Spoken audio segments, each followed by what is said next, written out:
In this video, we're going to talk about how law of attraction really works, and this might surprise you, so don't go anywhere. Yeah, so most people think that law of attraction is just like vision boards and meditating and praying for the thing that you want and thinking about it all visualizing it. And those things do help with the right intention behind them.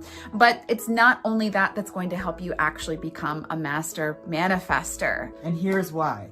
Because when you are in an extreme state of desire, you're also in an extreme state of resistance. Yeah, desire can sometimes get mixed up and entangled with desperation.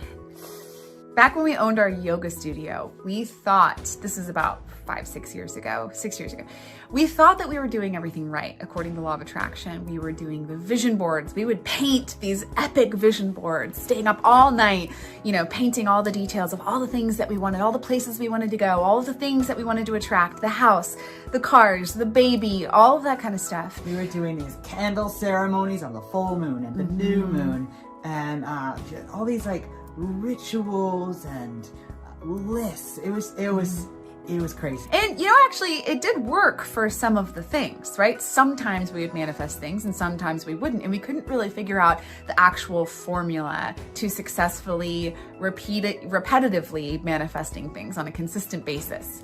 It's very unpredictable. So what we didn't know was that we were actually doing things to make law of attraction work against us. So along with the desire and the vision boards and the ceremony, we also kind of had this constant undercurrent of worry, of need, of fear, of what if the yoga studio fails? How are we going to pay our bills this month?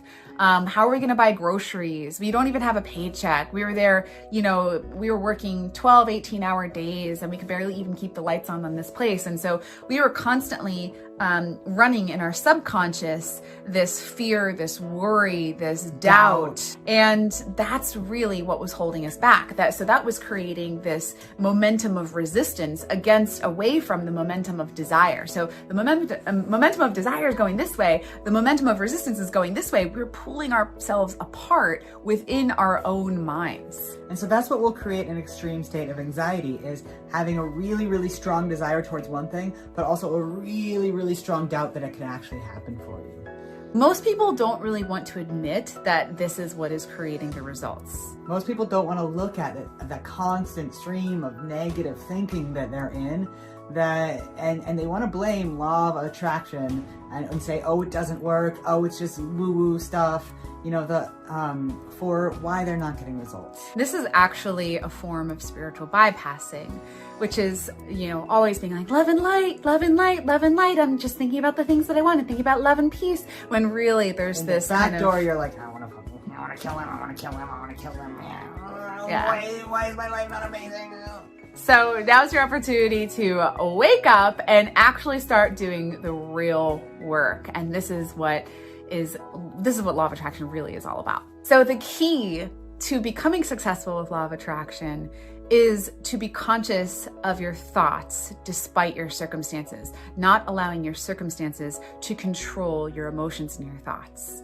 So this is where most people get caught up. They wait for circumstances to change for them to be happy.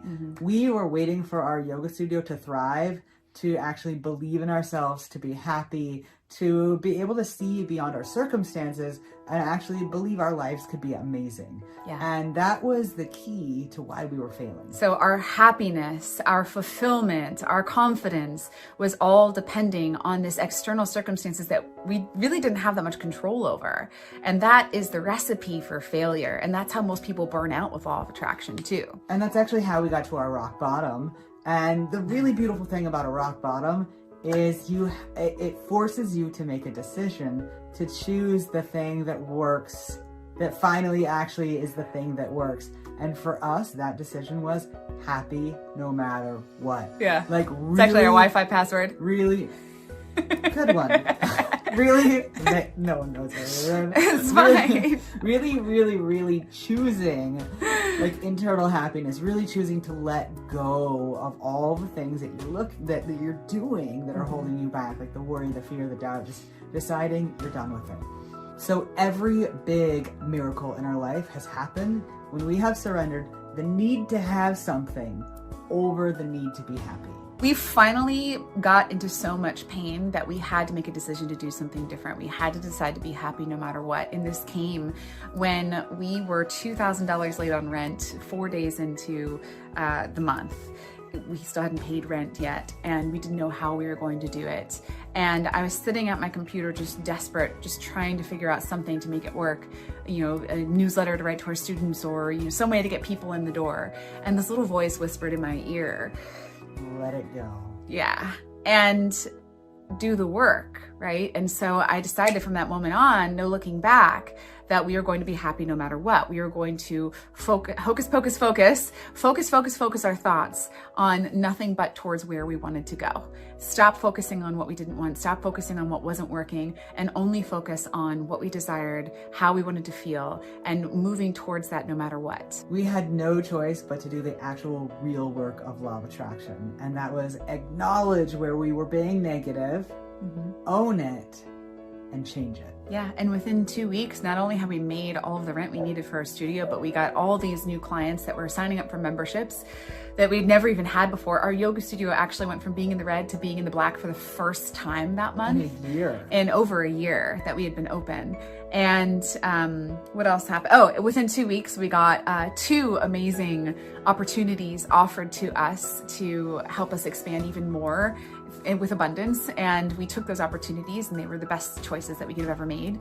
And so really, that's when we started seeing law of attraction working, and we were like, oh, I get it now. If we're not constantly running this stream of subconscious, unconscious negative thoughts anymore in the background, they're not going to control our lives and our outcomes anymore. We control our outcomes now because we have control of our unconscious thoughts. And it's not easy work, you guys. I'm going to tell you, it's not easy, but we're going to give you a tip right now to help you get started. So how do you put this into action?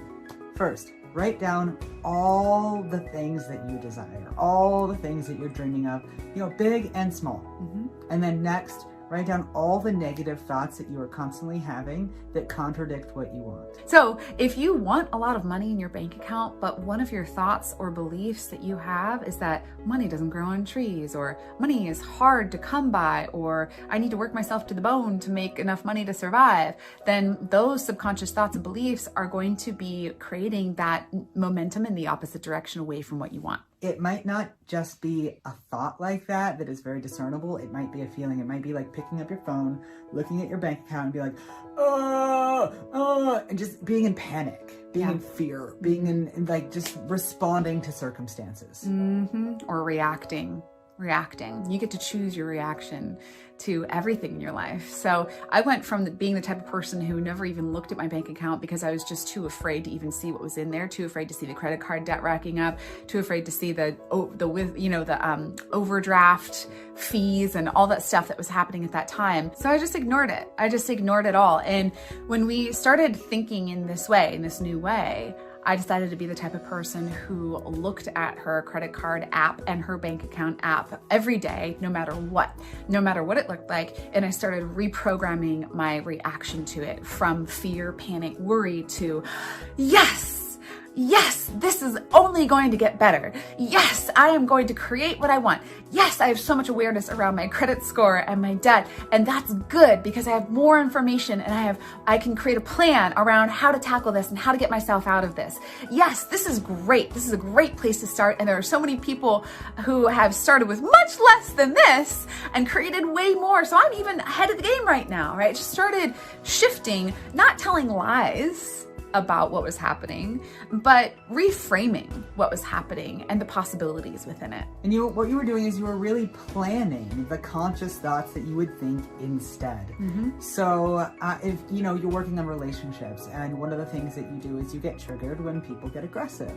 One of the things that you can do to interrupt your trigger is, instead of going into that trigger, find a pattern interrupt by saying something like, yes, I get to work on my confidence.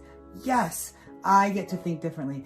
Yes, this has nothing to do with me. And just really reprogramming the thoughts that you think and pre-planning them to go in the place of what you would normally do. Yeah. The last step, when you catch yourself in this place of fear, doubt, worry, panic, change your physiology. Shake it out. just shake it out. Shake it out. This Shake might it out. feel silly, Shake it out. but it really helps. It helps to reset your physiology. It helps to reset all those neurotransmitters that are running those emotions through your body. And you get to just choose a new way of being, a new state, a new feeling inside. So it might sound silly, like just shaking your body, but this is something that happens in the wild.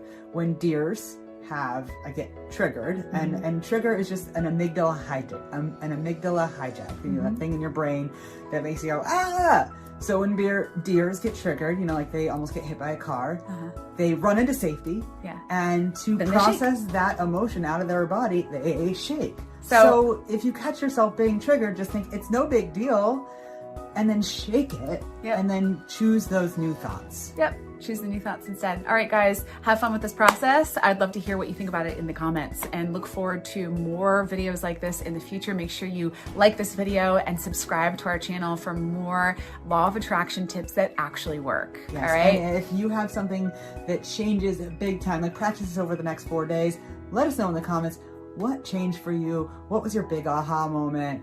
What did you manifest by doing this all in for 4 days? Yep. We love you. Bye.